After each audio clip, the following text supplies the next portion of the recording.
Você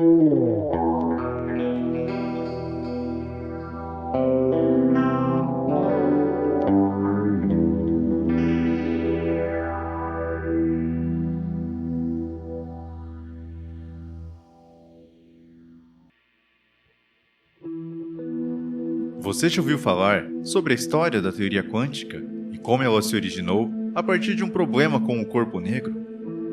Não, eu não sabia disso. Parece muito interessante. Pode me contar mais? Claro, vou resumir.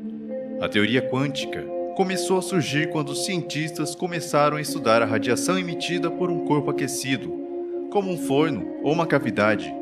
Inicialmente, eles tentaram aplicar as leis da física clássica, mas o corpo negro não se comportava conforme o esperado, gerando desconfiança e mudanças nas teorias físicas da época.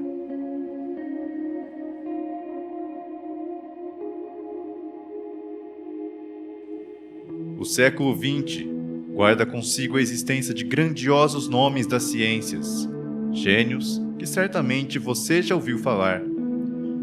Esse burburinho da ciência do século passado é resultado de muitas perguntas e incertezas sobre o funcionamento do mundo, em especial do mundo que não podemos ver. Hoje vamos viajar para alguns acontecimentos da ciência que nos ajudaram a visualizar o mundo sob outra perspectiva. Iremos nos atentar ao estranho e incerto mundo quântico.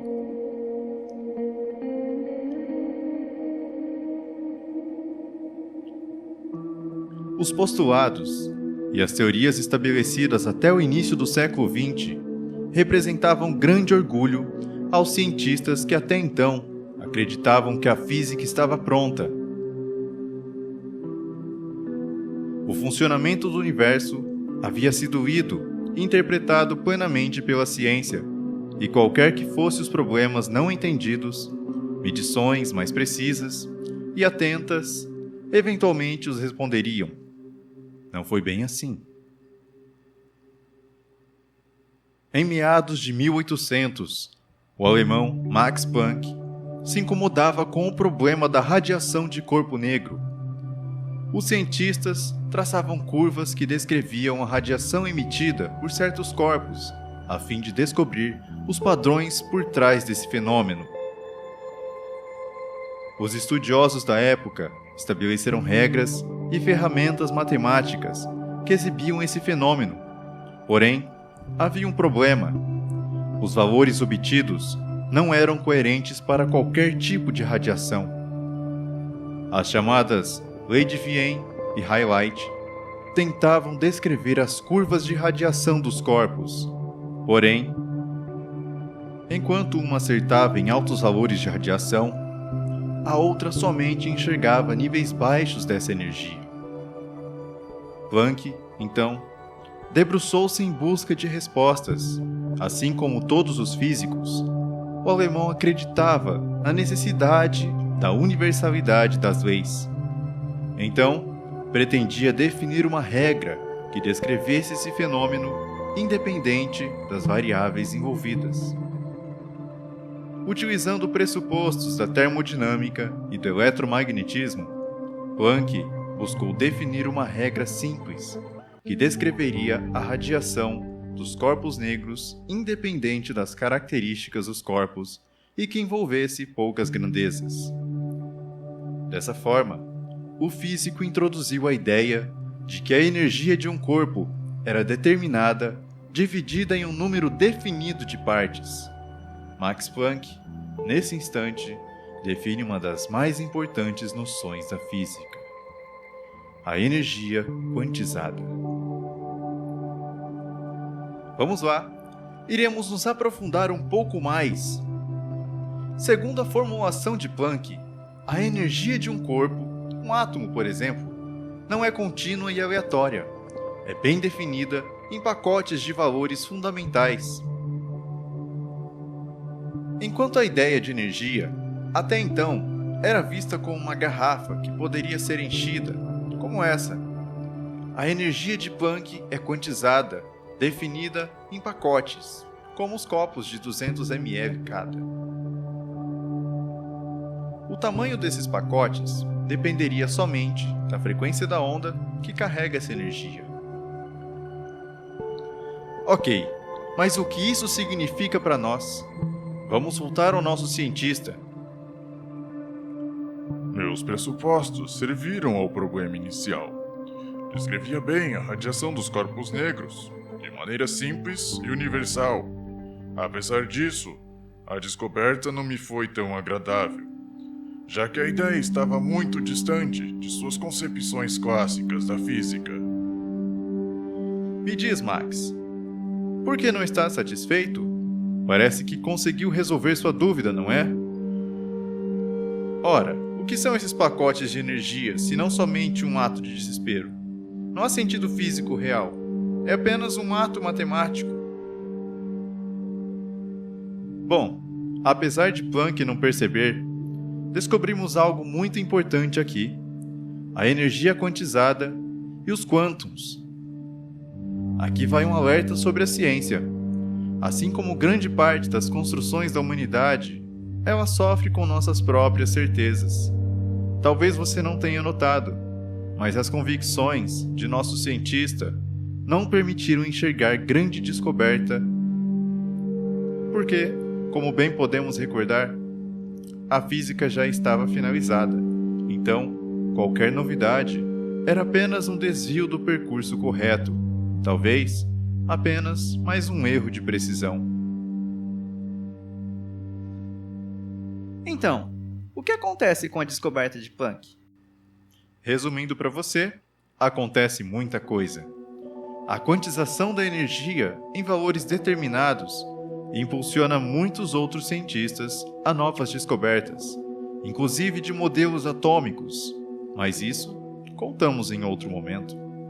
Podemos, porém, nos atentar a um desses estudiosos, um jovem revolucionário.